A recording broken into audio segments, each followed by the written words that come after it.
Et on commence ce feuilleton politique. Coucou, le revoilà. Lionel Jospin obligé de faire son propre service après-vente. Tous les socialistes sont trop occupés à batailler pour les primaires. Il a dû se déplacer lui-même pour expliquer qu'il n'avait eu aucune complaisance avec le régime Ben Ali, comme l'en a accusé François Fillon. Écoutez. Je déteste la malhonnêteté intellectuelle.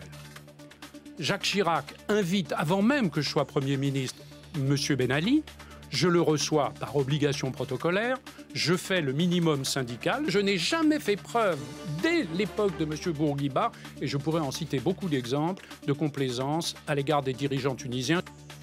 Et Frédéric Mitterrand, ministre de la Culture aussi, a dû passer par le confessionnal ce matin sur la Tunisie, très chère à son cœur. Il s'est expliqué sur sa double nationalité.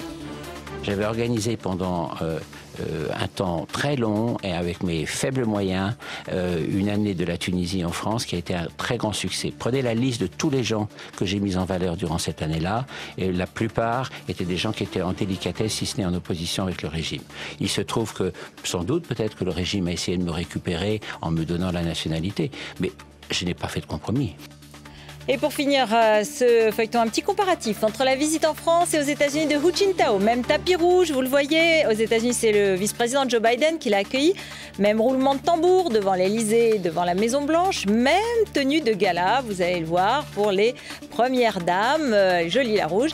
Mais sur le fond, pas tout à fait le même discours entre Nicolas Sarkozy et Barack Obama sur les sujets qui fâchent. Écoutez. Nous continuons à soutenir un dialogue plus fort entre le gouvernement chinois et les représentants du Dalai Lama afin de résoudre les conflits, notamment la préservation de l'identité religieuse et culturelle des Tibétains. Nous nous parlons de tous les sujets, ensemble, en confiance, sans vouloir se donner des leçons.